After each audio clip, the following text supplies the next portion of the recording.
I guess now what I'll turn to is some of the arguments for atheism, to see what he has to say on the other side of things. Let's take the argument from the problem of evil, for example. The argument which says that because there's evil in the world, superfluous evil, an all-good and all-powerful God can't exist, because an all-good and all-powerful God would try to prevent evil, and because he's all-powerful, he would have the power to do that. So let's see what Justin says in response to that. If God is all good, why does he allow evil to exist? This is a question that has been asked by many throughout history. The existence of evil is not a denial of God's goodness, but rather a consequence of the gift of free will. God created us with the ability to choose, and unfortunately, some choose to do evil. As it says in Deuteronomy 30 verse 19, "I have set before you life and death, blessings and curses. Now choose life, so that you and your children may live." However, God does not abandon us in the face of evil. He is always there, offering us his love and grace, and working to bring good out of even the worst situations. Moreover, the existence of evil and suffering allows for the possibility of virtues such as courage, patience, and compassion. It is often through our struggles that we grow and mature in our faith.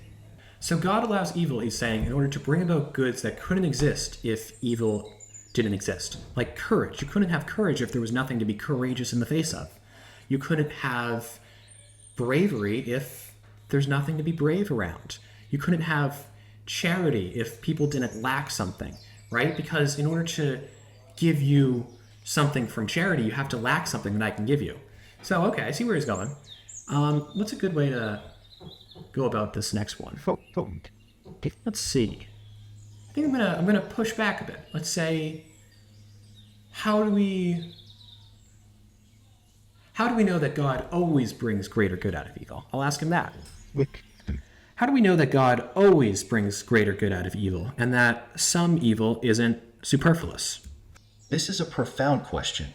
As Catholics, we believe that God, in his infinite wisdom and power, can bring good out of even the most tragic situations.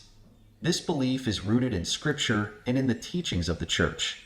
In the book of Genesis, for instance, Joseph tells his brothers, who had sold him into slavery, "You intended to harm me, but God intended it for good to accomplish what is now being done, the saving of many lives," Genesis 50 verse 20.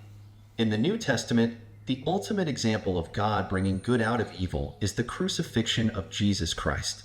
His death, a terrible act of violence, brought about the salvation of the world. As St. Paul writes in Romans 5 verse 20, "Where sin increased, grace abounded all the more." However, it's important to remember that God does not cause evil or suffering. He respects our free will, even when we misuse it. But he is always there, ready to bring good out of even the worst situations.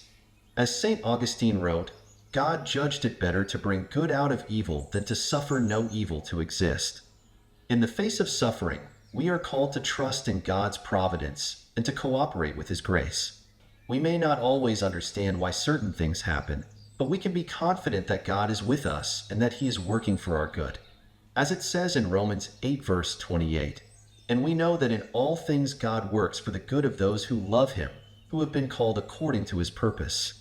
Of course, this doesn't mean that we should passively accept evil or injustice.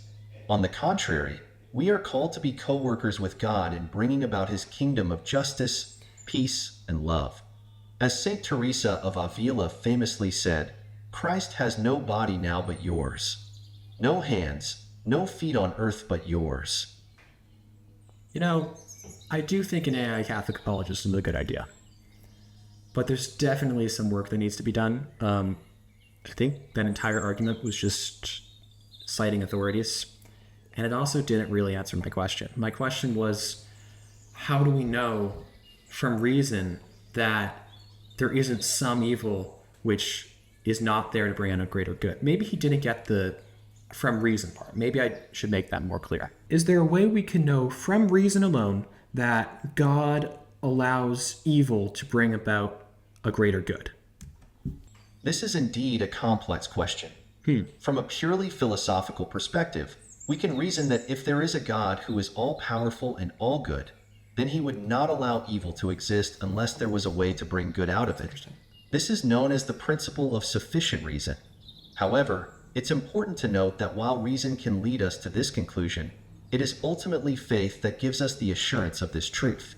So, while reason can guide us towards understanding the relationship between God, good, and evil, it is faith that allows us to trust in God's promise to bring good out of even the most difficult circumstances. Okay, I think I see what he's getting at. If we can know from reason that God exists, and he said that we can, we covered that, and that God must be all good, and he must be all powerful, then if we know all those things are true, it can't be the case that God doesn't exist, or God isn't all good, or God isn't all powerful. So we must say that any evil in the world is ultimately to bring about a greater good. I think that makes sense. Someone else might want to push back on that, but I think that makes sense.